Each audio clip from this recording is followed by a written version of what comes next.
السلام علیکم ورحمۃ اللہ وبرکاتہ۔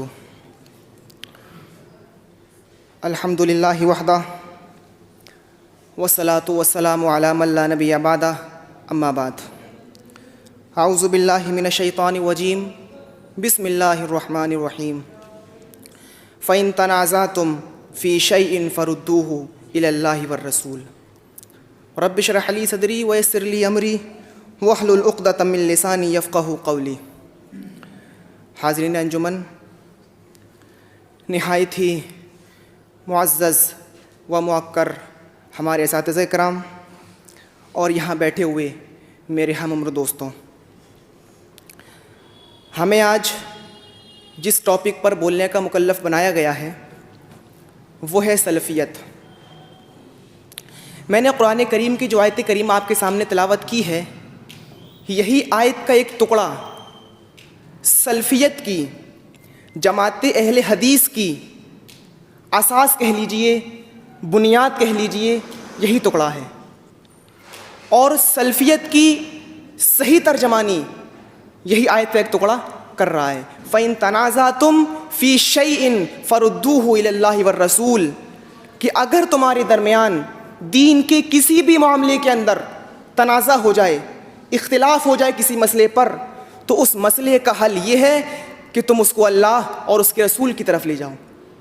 تنازع ہوتا ہے اور ہوگا، اجتہاد کا دروازہ قیامت کی صبح تک کھلا ہوا ہے، اور ایک مجتہد اپنے اجتہاد میں خطا کر سکتا اور غلطی کر سکتا ہے۔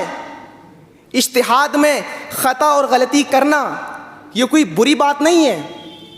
بری بات یہ ہے کہ کتاب اللہ و سنت رسول کے آ جانے کے بعد کوئی شخص اپنے اجتہاد پر اڑا رہے کہ نہیں میری ہی بات صحیح ہے، ہم نے جو کہہ دی پتھر کی لکیر ہو گئی۔ نہیں، آئیے سلفیت کیا ہے ایک مثال سے میں آپ کے سامنے واضح کر دوں۔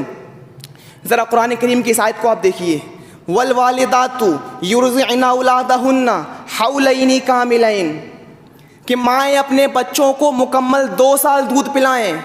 2 سال کے مطلب 24 مہینے۔ قرآن کی ایک اور آیت دیکھیے، وَفِصَالُهُ فِي عَامَيْنِ، مائیں اپنے بچوں کا دودھ 2 سال میں چھڑائیں۔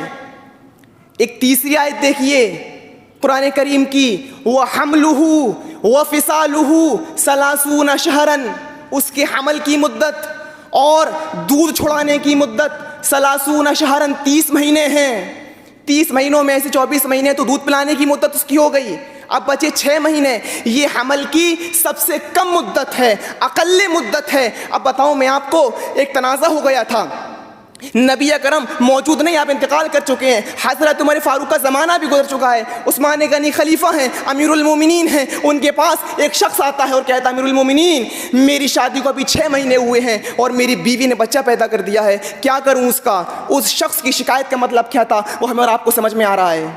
عثمان غنی کہتے ہیں اچھا بچہ تو 9 مہینے کے بعد پیدا ہونا چاہیے، 6 مہینے میں کیسے پیدا ہو گیا ہے؟ حضرت عثمان غنی نے اعلان کر دیا اور حکم دے دیا کہ اس کی بیوی کو سنسار کر دو، پتھروں سے مار مار کر ہلاک کر دو۔ صحابہ کرام اس شخص کی بیوی کو میدان مقتل کی طرف لے جانے لگے، اس کو پتھروں سے مارنے کے لیے لے جانے لگے، لیکن جب یہ خبر حضرت علی رضی اللہ تعالیٰ عنہ کو ملتی ہے، فوراً دوڑتے ہوئے آتے ہیں اور کہتے ہیں امیر المومنین آپ نے یہ فیصلہ کیسے کر دیا ہے؟ آپ اس عورت کو ہلاک کرنے کا حکم کیسے دے سکتے ہیں؟ قرآن یہ کہتا ہے وَحَمْلُهُ وَفِصَالُهُ 30 شَهْرًا، اس کے حمل کی مدت اور دودھ چھڑانے کی مدت 30 مہینے ہیں۔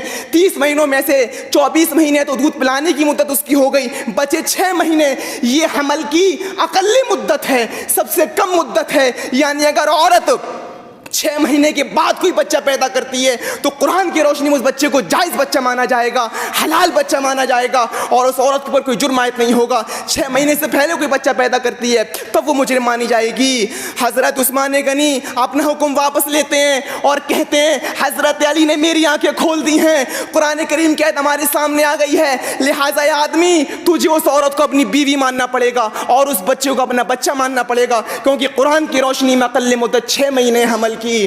ذرا غور کیجئے حضرت عثمان غنی کی جلالت, ان کی رفعت, ان کی بلندی, ان کی عظمت اپنی جگہ پر قائم ہے, لیکن خطا ہو رہی ہے, ان سے غلطی ہو رہی ہے, لیکن حضرت علی کے ٹوکنے کے بعد وہ اپنی غلطی تسلیم کر رہے ہیں اور رجوع کر لے رہے ہیں. رجوع نہ کرنا یہ توہین کہلاتا ہے, رجوع کر لینا یہ توہین نہیں کہلاتا ہے. میرے پیارے ساتھیوں, امام ابو حنیفہ رحمۃ اللہ علیہ, امام شافعی رحمۃ اللہ علیہ, امام احمد بن حنبل رحمۃ اللہ علیہ, امام شافعی رحمۃ اللہ علیہ, ان تمام بزرگوں کا ادب و احترام اپنی جگہ پر قائم ہے. لیکن اگر ان ائمہ کی بات اللہ کے رسول کی بات سے ٹکراتی ہے تو اس موقع پر ہم نبی اکرم کی بات کو لے لیتے ہیں اور ان کے لیے دعائے خیر کرتے ہیں کہ اللہ رب العالمین ان کی غلطی کو معاف فرمائے. اسی چیز کا نام سلفیت ہے, اسی چیز کو اہل حدیثیت کہتے ہیں, اور یہ مزاج تھا ہمارے اسلاف کا, یہ طریقہ تھا ہمارے اسلاف کا. جب صحیح چیز آ جایا کرتی تھی تو وہ رجوع کر لیا کرتے تھے, اپنی بات پر اڑے نہیں رہتے تھے.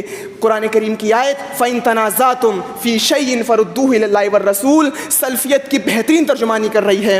ہم دعا کرتے ہیں کہ الہ العالمین ہم سب کو سلفیت کیا ہے اس کو سمجھنے کی توفیق عطا فرما. وَمَا عَلَيْنَا إِلَّا الْبَلَاغُ الْمُبِينُ وَآخِرُ دَعْوَانَا أَنِ الْحَمْدُ لِلَّهِ رَبِّ الْعَالَمِينَ وَالسَّلَامُ عَلَيْكُمْ وَرَحْمَةُ اللَّهِ وَبَرَكَاتُهُ.